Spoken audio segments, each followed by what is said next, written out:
Injil suci menurut Lukas. Dimuliakanlah Tuhan. Kali peristiwa datanglah kepada Yesus beberapa orang Saduki yang tidak mengakui adanya kebangkitan. Yesus menanggapi mereka. Orang-orang dunia ini kawin dan dikawinkan, tetapi mereka yang dianggap layak untuk mendapat bagian dalam dunia yang lain itu dan dalam kebangkitan dari antara orang mati tidak kawin dan tidak dikawinkan. Mereka tidak dapat mati lagi, sebab mereka sama seperti malaikat-malaikat dan mereka adalah anak-anak Allah karena mereka telah dibangkitkan. Tentang bangkitnya orang-orang mati, Musa telah memberitahukannya dalam cerita tentang Semak Duri, di mana ia menyebut Tuhan sebagai Allah Abraham, Allah Ishak dan Allah Yakub. Ia bukan Allah orang mati, melainkan Allah orang hidup. Sebab di hadapan Dia semua orang. Demikianlah sabda Tuhan. Terpujilah Kristus.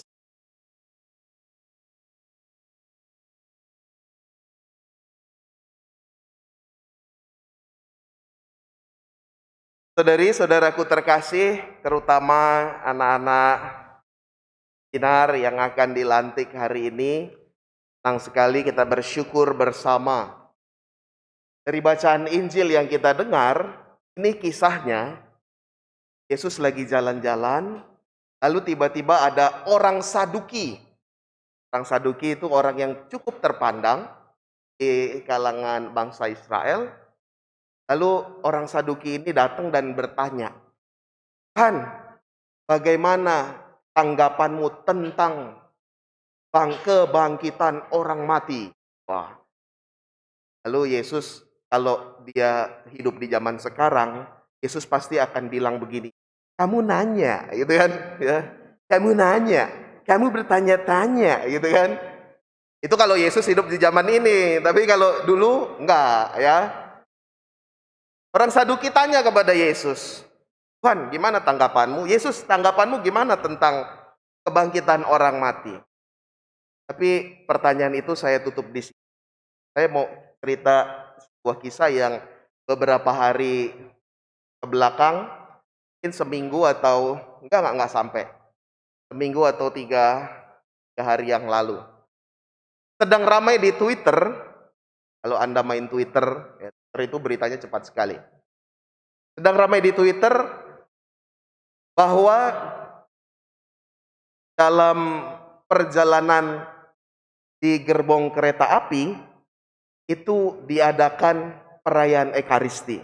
Nah, yang melakukan siapa? Yang melakukan adalah Romo Hariliong dari Puspasamadi. Ya, mereka mencharter kereta api 6 gerbong dengan dengan nama keretanya KLB Puspasamadi. Jadi mereka itu sedang berziarah dari Jakarta ke Surabaya. Lalu rame karena apa? Di gerbong itu diadakan perayaan Ekaristi.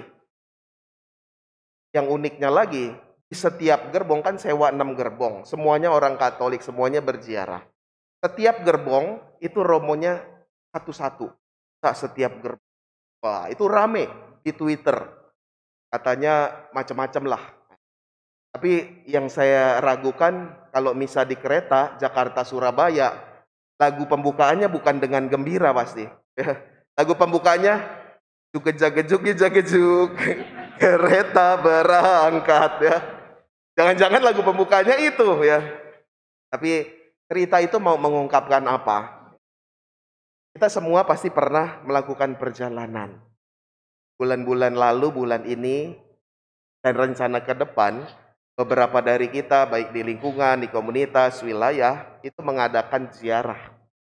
Dan apa yang dilakukan pertama kali ketika naik ke bus, naik ke mobil, ya, kita berdoa dulu. Entah itu doa rosario, entah itu nyanyian, dan lain sebagainya. Entah itu kalau kemarin yang rame itu misa, gerbong itu. Kita biasanya memulai dengan rosario, dengan doa, supaya sampai ke tujuan. Supaya bisa tidak terjadi apa-apa di jalan, supaya bisa menyenangkan sehingga bisa sampai ke tempatnya dengan sukacita. Pasti kita lakukan, pasti kita perbuat. Doa, mungkin bawa bekal juga, rosarium, nyanyi dan lain. Supaya kita tentrem, nyaman, tenang. Kiranya itu juga yang dikatakan dalam bacaan ini dan bacaannya. Kita sebagai orang Katolik itu, Tuhan kita sebagai orang Katolik, sebagai anak-anak Allah, dalam kerajaan. Dibangkitkan bersama dengan Yesus yang bangkit. Itu tujuan kita. Kita tahu nih tujuan. Masuk dalam kerajaan. Saya mau dibangkitkan bersama dengan Tuhan Yesus. Perjalanan hidup, apa yang kita lakukan? Kalau kita berjalan ziarah ke suatu tempat aja kita berdoa, masa kita berjalan dalam iman menuju kerajaan Allah, gak siapin apa-apa. Maka saudari-saudara, Tuhan Yesus berkata, dia nggak sebut surga atau neraka. Dia nggak sebut yang lain-lain. Tapi dia sebut dalam bacaan Injil. Tetapi orang yang dianggap layak mendapat bagian dalam dunia yang lain itu dan dalam kebangkitan dari antara orang mati. Ingat, orang yang dianggap layak mendapat bagian. Sehingga ketika sudah layak, mereka menjadi apa? Mereka sama seperti malaikat-malaikat menjadi anak Allah karena mereka telah dibangkitkan. Dalam perjalanan hidup kita menuju kerajaan Allah, menuju kebangkitan bersama dengan kita mau siap, kita mau layakkan diri kita untuk pada akhirnya anak-anak Allah, malaikat-malaikat kita yang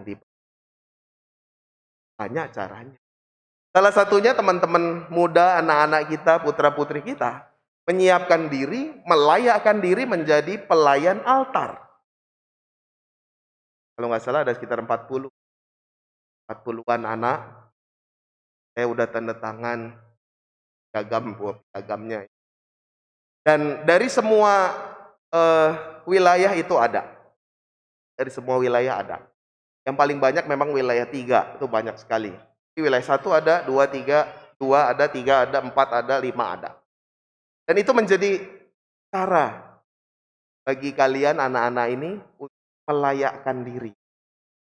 Kita semua juga punya cara masing untuk melayakkan diri masuk ke dalam bagian.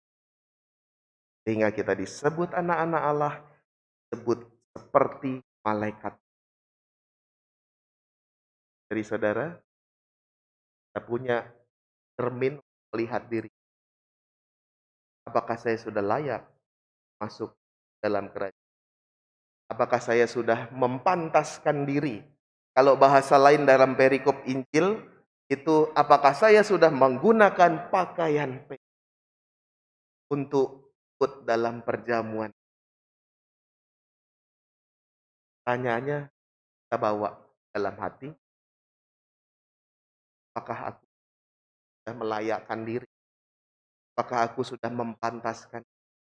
Bagaimana cara aku mempantaskan Ekaris?